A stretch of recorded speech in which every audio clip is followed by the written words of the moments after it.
Good morning. I prayed that whatever this message is, whoever it's for, will find it. I said, God, tell me what to tell people. What do they need to hear? Yes, they absolutely need to hear that story. They do. I understand that. But this message I've been working on, it's definitely all one message. And I keep waking up every day with this song in my head. So it's attached to this other message that I actually started on July. I think it was the 1st. It's in my memo notes note app. And the first thing definitely is having to do with the early bird gets the worm. Whatever that might mean to you. So whatever it is you're working for, apply that concept. Stay on top of it. Persevere. Push through. Everything that you're holding on to is already gone. And that brings me to this next part.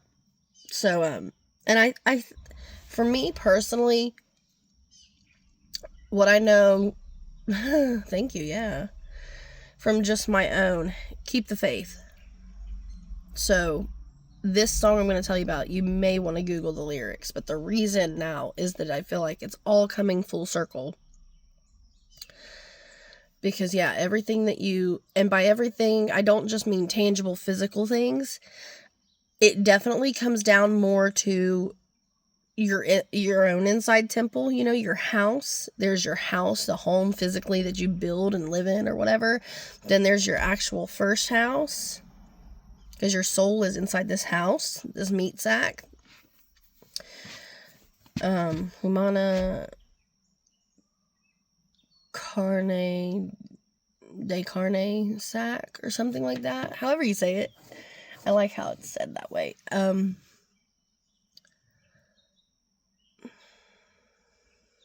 But it's over. I mean, I know I felt the shift for myself. Everything you're holding on to that you're afraid of, that you fear, the moves you're afraid to make, they're already happening. It's already in play. So, you know, for one, live like you're already in it, because it's how you need to anyway. To achieve, manifest it. I was thinking achieve, but then I got manifest. So, live like you're already in it.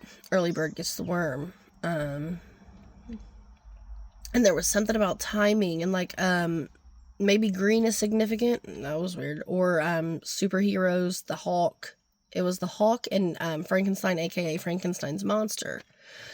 And I saw those. And so then I Googled them because I'm not real big on either of those things. And what I learned is because I was like, what do they have in common? Like, why is this what I'm seeing? It's these big green guys or people. And it's the fact they were made or manufactured from, you know, a scientific experiment. Also one that is kind of like, it would have been controversial. It's unethical. It was, you know, especially like before its time. I'm assuming with the Hawk for sure. Something to do with genetics, and to look into that. So maybe that's something that resonates with you, or it's just something you're seeing and you don't realize the synchronicities, and maybe that's why I'm here, you know, because maybe the ways that I'm interpreting that, and again, what Google said, that they have in common, maybe that's something going on with you, maybe there's something going on collectively in the world. I mean, there definitely is. We all know there's lots of unethical things, questionable, immoral things going on, large scale, and I do hope it's already done. I pray and pray and pray, because there's been a lot of people who's gone through a lot of crap, and they should have never had to have gone through it. You know when you know, you know.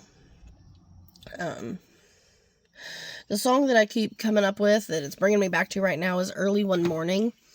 I should have looked at the singer, but if you type in Early One Morning song lyrics, and that's it, nothing else, Early One Morning, you're going to get the song. I don't know why or how, but for me, it came right up. It's in the first place I ever heard the song was in an episode of Buffy the Vampire Slayer. It's with Spike and having to do with his life and if you've watched it, you know the series. And so then when I read the lyrics, I was like, oh, okay, that does make sense. So, and that's where I got the message that everything you are holding on to is already gone. essentially. But the song is literally, it says like, early one morning I heard whatever. So there's like a woman down in the fields, you know, way back in the day, saying like, no, don't leave me, how could you deceive me, how could you use an old poor maiden? So either you are kind of,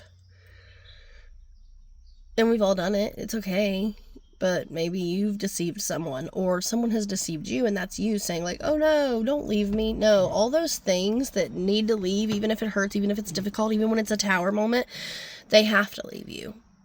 You're leveling up, you're leaving things behind. That was the thing too yesterday, that happened, that clicked too, was, what did we watch? I've never seen it, and my husband wanted me to watch it. Evil Dead has Bruce Campbell in it, and he was in Burn Notice, which was one of my favorite shows. So my husband's been wanting me to watch this movie forever. He finally found it, or got it from somewhere, bought it from somebody, just in like a random like auction thing. And he was like, yeah, I want you to see this. And I'm watching it. And for one, if I hadn't been a little elevated, I wouldn't have probably even noticed, which I dislike. But the overall message, like I asked him, he had seen this movie before. This is from I think he said 87. Like, this is a really old movie. And I was watching it, and I told him, like, I was like, I don't get it though. Like, what's going on? Why is this happening? Like, what's, you know, because I don't want to ruin it for you if you've never seen it, but essentially it comes down to what everything, if you really pay attention, comes down to, and that is that fighting your demons. And so then when he Googles it, and he's like, why does the main character, Ashley, whatever, why is he seemingly immune to this so-called demon or whatever that's overtaking everyone? And it says the same thing I said, basically his own willpower. He didn't want it to take over him. He didn't want to become evil dead. He didn't want to be that. So he just kept fighting it, and just kept, no, I don't want to be that. And he didn't let it in. So see, again, perseverance, just stick to it, have faith, I promise you. Now, that being said, this is the next little story that I feel like I need to tell, and I'll probably do a separate one. I believe in miracles. I really do. I really do. Because I got me a new vehicle. And it's not new, like brand new. It's not off the lot. It's not none of that. I had to scrub this baby and clean her up, and she's a beaut. I just love her. I was so sick of a small car, and I put my car up for sale last year in whatever, retrograde probably, in one of these moods that I get in. I put it up for sale. I had like 4 or 5 people message me like that, and I got scared and nervous, and I took it down, and I was like, no, I can't do it. I can't let go of my baby. And it is my baby. I've had issues with cars. Like, I'm not a wealthy, monetarily wealthy person, okay? But I am absolutely wealthy spiritually, and I know God's got my back, and this has proved it more than anything I've ever seen in my entire life. I mean, talk about a confirm anions. Confirmation. Talk about a confirmation. So I was like, okay, so I posted it, and I only had like one person maybe message, and then it was like nothing. And then it's just been sitting there, and I'll have people like, because I'm willing to trade my car. I've done that a few times. I feel like that's an easy, good go-to solution. So I look through other people's, I see like SUVs and things for sale because I want an SUV, but it would be so great if it was third row, because we do, between the two of us, have 5 kids, and I can't even take all 4 of the ones that live in our home anywhere. 9/24 on the clock. I don't know. Maybe September 24th, maybe just 9 and 24. Also, with this experience, I'll tell you, with the numbers, maybe write them down. When someone does a reading or a channel and they're pulling out numbers, letters, and things, hold on to that. Write them down and hold on to it, because it's like puzzle pieces, and we always think it's exactly what it is, but hopefully in telling this story, you'll understand what I mean when I say, like, it's not exactly what it is. Sometimes it's literally giving you hints to tell you what move to make. That's my interpretation. That's what I think has happened for me a few times. So I posted my car for sale or for trade, this, that, and the other, with a big long list of just everything. There was nothing wrong with her in terms of she doesn't need like a new alternator, transmission, motor, nothing expensive. No, we put the AC stuff in, like she runs, and I find this vehicle, this post, and I just messaged him like, whatever, you never know, whatever. And I'm like, hey, would you trade for what I had, a Honda Civic, blah, blah, blah. And at first, it's like, he didn't seem interested at all. And this was the thing that was different from every other experience that I've had that when I do these things. I usually jump, I'm in a hurry, and I want it now. And then I get it, and for one, I'm usually disappointed, or something happens and it's wrong, transmission's bad, this is wrong with it, they didn't tell us, they lied. This dude was so upfront, it was so great. I felt like he was definitely mirroring me. Now, it's a little too early to say for a fact, but so far, because I can't drive it yet, there are a few little things that need worked on this. Mostly for comfort, but also for, like, safety. I mean, I need to get some new tires, that's for sure. Like, things like that. But nothing major under the hood. And it's a brand I trust, for one. I love Hyundai and Honda. I love it. And this is a Hyundai, and I got rid of a Honda, so it works out.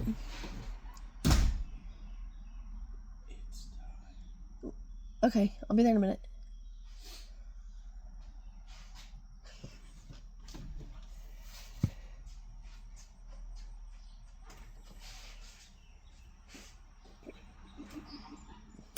He's so silly. We're getting ready to go get my title done and new plates. See, so here's the thing.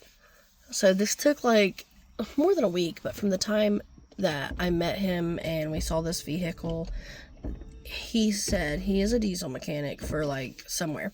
So anyway, the car was so dirty, and normally I'll walk away. We'll walk away. We'll just be like, I'm sorry, but like, take better care of it. But it's not, like, for me, it's nicotine if it's real bad. It's dogs, cats if they're in here real bad. None of that was here. So I was like, that's not a deal breaker. I was nervous. I was hesitant. I wasn't sure about it. And then all I could think about was he's got not only a little 3-4-year-old little girl, but he has this 2-month-old little infant. And he's driving this thing around with no AC in it or anything. And he's like, yeah, it just needs charged, da, da, da, da. Whether it does or not, I don't care. I don't care if I have to put a new compressor in it. You know why? Because I've learned that I do have support. And I've learned to be thankful for those blessings. My husband and his family, and sometimes other people that we pull in, and we get the work done ourselves. Because, again, we're not monetarily wealthy here. In my family, we've always done the work at home on our own as best we can, as much as we can. And so none of the little quirks and things that need done on this vehicle scared me away. I'm like, whatever, that's no big deal. We can take care of that. But this poor man's basically on his own trying to make it. But his mom gave him this vehicle. It's a 2007 Hyundai Santa Fe. Now here's where I'm telling you, I've been trying to pay attention to the synchronicities and this and that. And I even asked him, I said, didn't I tell you? I asked my husband, I said, didn't I tell you after we bought this, that, or traded, that I kept seeing Santa Fe's everywhere? Like, because I would see him and be like, what is that? What's that SUV? And I'm like, oh, and he'll be like, oh, it's a Hyundai Santa Fe. Oh, okay. And I'm like, noticing I'm starting to see him and see him and see him and see him. Okay, whatever. Never occurred to me. Never in this entire process. I did not connect the dots until it's been, like, done. And so we do this. We meet. We go down and go to the bank Friday. Yeah, Friday. This past Friday, the 3rd. And thankfully they were open, and we notarized our titles, and we go to the courthouse to go finish it up. Well, the courthouse is closed. Oops. So we go ahead and trade off, and we'll do all of it, today on our own time. We're good. And I get in it to drive it off, and the only radio station that'll come in is 99.3 where I live. And that's like the mix, oldies, newbies, and guess what? Literally, I turn it on, and I hear this song, and I'm like, what is this? And like, it sounds so weird in the beginning. It takes forever. Felt like it took forever to really start. It was Fred Durst of Limp Bizkit. Faith. You gotta have faith. Okay, that happened. So I come home and I get her cleaned up and I do the whole thing. And I'm talking, again with I'm like, I'm going to name her. I'm not sure. And I was like, I might name her Eleanor, which was, actually the little girl's name. And I thought that was really cute. But I kept saying, like, no, she feels, different. She's sturdy. She's strong. She's reliable. She's beautiful. She's classy. But she doesn't have to roar in your face with it. But she is tough. And if you mess with her, she'll take you out, And so we're talking about it. We're like, what are we going to name her? Blah, blah, blah. Old fashioned. She's kind of a Giles. And I was like, well, maybe Xander. And then my husband's like, Faith, which is from Buffy. And so are the other two. But anyway. And so I'm like, okay. It feels right? And she's black. She's a black baby. Like me. She's a black-haired baby and all that. So we're like, yeah. And I'm like, yeah, sure. We're going to call her Faith. Blah, blah. And then we're talking about putting the decal on the back. It's going to say, keep the, or whatever you gotta have, or something, have, or keep the, and then Faith big in like the Buffy font. And I'm like, yeah, cool, we'll do that. I have been thinking about, if you're there, you're already there. You already put the pieces together. Do you know what Santa Fe is? Anybody? I'll wait. Anybody know what that means in English? Yeah, exactly. Yes. Did you go and Google it?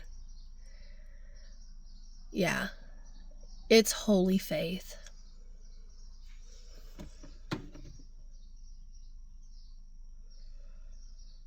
I'm not kidding. I could cry. I held on for a reason is my point. This took forever for a reason. I was patient. I'm still being very patient because we've got work to do before I can drive her, and all I want to do is put her on and wear her all around town. So many people get caught up in the year. I need something newer than that. I need whatever. I don't care about any of that. I didn't used to care about any of that. People would be like, it's got this many miles on it. I'm like, I don't care. I don't see what your point is. Of course, now I do. I do understand that. And that is important. This actually has fewer miles than my car had. And he said he put a new motor in it because his mom blew up the other one. Again, on good faith, prayers that there's not something worse going on somewhere. The newer motor he put in it has even fewer than this, has 80-some thousand, he says, miles on it. This one has 176,000. Mine had 222,000 and some odd.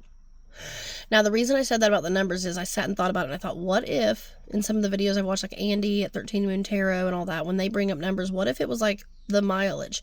What if it was VIN numbers? You got to slow down and write that down and keep it and pay attention, because you don't know where the signs will be. Like, could you imagine if even just most of the numbers, like more than like one was out, didn't match, but those numbers were there, and I looked and was like, oh my God, are you kidding me? Those are the exact numbers that Andy called. Oh, she was telling me the mileage on the car, and that's how I knew this was the right car to pick. I didn't even need to know, though. That was the thing. I lived on faith and trusted patiently. It was so weird. It's like I've been saying this ever since I've been working on getting back to myself and just living more on my intuition. It's like I'll have the background thoughts and stuff. They're back there. I know they are in the subconscious, but I'm not letting them rule my decision making. This is my life. So instead of living off of it, and the thing is, that's how everyone else lives, and everyone tells me to live that way. And then when I do, guess what? I get screwed. I get vehicles I should never touch. So I was like, I'm doing this on my own. I messaged him on my own. It wasn't until it was getting real and we were going to meet that I really talked to my husband or my sister about it. And those are the two people I usually go to, talk to them. I'll run ideas past them. I sent my sister videos of the car running, things like that, because she knows more about it. She'll work on them. She, and her man's like a little bit of a mechanic, and, and it wasn't until I was really like, okay, I think we might be doing this. And we went and saw it, and I was so hesitant because I don't like when big cars feel like they're just going to tip over, like they're top heavy or something. And this didn't really feel like that, but it felt like it unstable, because it was new to me, and it felt really bright because we were out and the front windows still need tinted. I like a dark, and we need to put a new strip up here that's darker. I like keeping it dark, and I can't stand bright lights. I have sunglasses on even in cloudy days. But all of that for me, I know God brought me here, and I know God wanted me to tell somebody. In this world, there are too many ways to get help or make moves You know, you can basically live bartering now. Basically, you don't have to have a job all the time anymore, depending on, you know, what you set up for yourself, home-wise and all that. But anyway, that's essentially how I feel, because I'm jobless. At this point, right now, my husband's the only one that works. And I've been working on this, and I did work the last 2 years, off and on. But I had that car outright. We bought it with taxes 6 years ago, and I have never had an automobile last that long for me. I've never had one not need something major. I've never had one that I was going to cry. I couldn't let it go, and it was taking so long. Even after we met and looked at this, and we were hesitant and everything, and then he messaged on like a Wednesday and was like, hey, are we going to, you know, did you want to do it? And I'm like, oh, yeah, we were counting on meeting Friday to do the official title trade and everything and go to the courthouse. I'm like, yeah, we're definitely ready. We want to do this. And I was hesitant even then, somewhere in the back of my mind. But you know what I kept thinking about? This is real. All I kept thinking about was that 2-month-old baby in a car all the time with no air conditioning. And where we live right now, for us, this is high temps. It's hitting 100, 104, 105 degrees. I've never experienced that I'm aware of in my life. And that's all I kept thinking about. And so, like I said, even if something goes wrong on this is my third row vehicle finally. And God knew what I needed. And he sent it right to me. And if I had been someone who was like, oh no, it's an 07, God, it's almost 20 years old. This is the year I graduated high school. If I had been like, oh, it's so dirty, he didn't take good care of it, I would have missed out on something so good. But here's what I said. He needed something right now, basically. He just wanted something better on gas for work, because he travels like an hour for work and stuff like my husband does. And I needed a third row. A nice, cuter, smaller third row that I know is going to last. And I usually, not against anyone, I usually avoid Fords, Dodge, all that. And these are the ones I tend to like. And I've got Duolingo and I'm learning Spanish. And are you kidding me? Santa Fe, Holy Faith? That song was on as soon as I turned this on. I've never heard the song from the beginning like that. Because when it came on, I was like, what is this? This is a weird song. I've never heard this before. Just let it play. I was in such a good mood. And then I'm like, oh my gosh, are you kidding? This is Fred Durst, man. This is Keep the Faith. Are you kidding me? No, God's talking, y'all. And baby, I'm listening. And I'm here for it. I'm working really hard. Like, I just want to cry right now. But I'm going to go get the title and everything done for this so I can start driving it. And we can fix a few things on it as well. And I love you all. And I pray that you get everything you needed from this message. Lord, let this message reach them and let them understand and see. I feel like I cut it a little short because I do have somewhere to go. And I feel like I missed some really important parts. But I think the vital message is here. Like I said, keep the faith. Be patient. Keep moving through it. You're going to get, just like that movie, Evil Dead, you're going to keep having demons come at you and come at you and come at you and come at you and come at you. That is what spiritual warfare is. And whether you believe in spiritual or not, that's what life is. You learn to dance in the rain. You can't just say, well, there's storms coming, so I'm going to quit living. That's not how it works. It's just not. Then you're wasting your life, and at some point you're going to be sitting there going, well, I might as well do something. Exactly. You're here, do something. Wake up early one morning, do some yoga, water some flowers, water your grass. I don't know. I love you. God loves you. And I promise, just be faithful and wait it out, because He going to take care of you. You do good for people, and you have a good heart. Absolutely, unquestionably. Because God gave it to you. He knows. He did spend more time on you. That was the other thing that came up. God did spend more time on you. You probably have a scar or something. That was something I was going to talk about with the hawk and the Frankenstein's monster thing. You know, it's like you were an experiment. You by human means, you weren't even supposed to be here. But you're God's people, and that's the whole point.